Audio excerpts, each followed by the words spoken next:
దయాదాక్షిణ్య పూర్ణుడు, కృపాసత్య సంపూర్ణుడు, మన తండ్రియును రక్షకుడునైన యేసు ప్రభు వారి యొక్క ప్రశస్తమైన నామంలో దైవవాక్కు అనే ఈ అనుదిన ఆధ్యాత్మిక కార్యక్రమాన్ని వీక్షిస్తూ ఉన్న మీ అందరికీ నా యొక్క హృదయపూర్వకమైనటువంటి వందనాలు తెలియచేస్తూ ఉన్నాను. దేవుని యొక్క మహాకృపను బట్టి మీరందరూ బాగున్నారని, క్షేమంగా ఉన్నారని విశ్వసిస్తూ ఉన్నాను. ఈ దినము కొరకు ఒక మాట మనము ధ్యానం చేసుకుందాం. 48వ కీర్తన 14వ వచనం. ఈ దేవుడు సదాకాలము మనకు దేవుడై ఉన్నాడు, మరణము వరకు ఆయన మనలను నడిపించును. దేవుడు సదాకాలము మనతో ఉండే దేవుడిగా ఉన్నారు. మరి మత్తయి సువార్త చివరి అధ్యాయము 28వ అధ్యాయంలో మనం చూస్తూ ఉన్నప్పుడు ఆయన అంటారు కదా, ఇదిగో యుగ సమాప్తి వరకు సదాకాలము మీతో కూడా ఉన్నాను అని. యుగ సమాప్తి వరకు కూడా ఆయన మనతో ఉండేటువంటి దేవుడు, సదాకాలము మనకు ఆయన దేవుడిగా ఉన్నారు.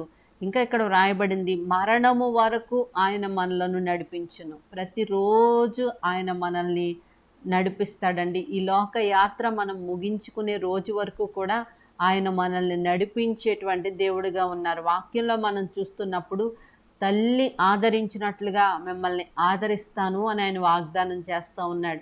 అలాగే తండ్రి తన కుమారుల ఎడల జాలిపడినట్లుగా మన పట్ల జాలి పడతాను అని ఆయన వాగ్దానం చేస్తూ ఉన్నారు. అంతేకాక ముదిమి వచ్చి వరకు నిన్ను ఎత్తుకొని వాడను నేనే, తల వెంట్రుకలు నెరయ వరకు నిన్ను చంకబెట్టుకొని వాడను నేనే అని ఆయన సెలవిస్తూ ఉన్న దేవుడై ఉన్నారు.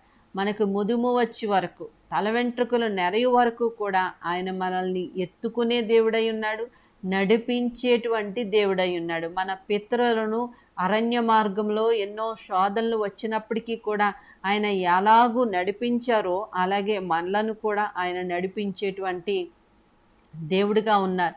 ఏమాత్రము మరి కృంగిపోవలసిన అవసరత లేకుండా, ఏమాత్రము కన్నీరు పెట్టుకోవాల్సినటువంటి అవసరత లేకుండా ఆయన మనల్ని నడిపించటానికి ఇష్టపడతా ఉన్నారు కనుక ఆయన నడిపింపునకు మనల్ని మనం అప్పజెప్పుకొని మనం ముందుకు సాగవలసినటువంటి వారమై ఉన్నాం. ఎందుకంటే ఈ దేవుడు సదాకాలము మనల్ని నడిపించేటువంటి దేవుడిగా ఉన్నాడు. మన శ్రమలో ఆయన మనల్ని నడిపిస్తాడు. మనకున్న ప్రతి పరిస్థితిలో కూడా ఆయన మన చెయ్యి పట్టుకొని నడిపిస్తాడు. కీర్తనకారుడు అంటారు కదా, గాఢాంధకారపు లోయలో నేను సంచరించిన ఏ అపాయమునకు భయపడను, ఎందుకంటే నీ దుడ్డు కర్ర నీ దండము నన్ను ఆదరించునని. అవును, ఆయన మనల్ని బలపరిచే దేవుడిగా ఉన్నారు, నడిపించే దేవుడిగా ఉన్నారు. సదాకాలము మనకు ఆయన దేవుడై ఉన్నారు కనుక ఆయన నడిపింపుకు, ఆయన చిత్తానికి మనం ఒప్పుకొని, ప్రభువా నన్ను మీరే నడిపించండి అని గనక మనం ఆయనపై ఆనుకుంటే ఆయన మనల్ని నడిపిస్తారు.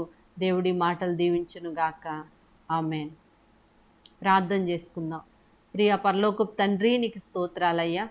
తండ్రి, ఈ యొక్క వాక్య భాగాలు వింటున్న ప్రతి ఒక్కరిని మీరు జ్ఞాపకం చేసుకోండి. తండ్రి, మీరు సదాకాలము మాకు దేవుడై ఉన్నారు, మరణము వరకు కూడా మమ్మల్ని నడిపించే దేవుడుగా మీరు ఉన్నారు. ప్రభువా నాయన, కొన్ని సందర్భాల్లో కొన్ని నాయన బాధలు, కొన్ని భయాలు మా హృదయాల్లో కలుగుతూ ఉన్నప్పుడు ఇక నడవలేమేమో అనేటువంటి పరిస్థితులు మాకు కలిగిన ప్రతి పరిస్థితిలో కూడా నడిపించే దేవుడిగా మీరు ఉన్నందుకు నీకు స్తోత్రాలు అయ్యా. అరణ్య మార్గమైనా సరే నీపైన ఆనుకొని ముందుకు సాగే కృప మాకు దయచేయమని యేసు దివ్యనామంలో అడిగి వేడుకుంటూ ఉన్నాము తండ్రి.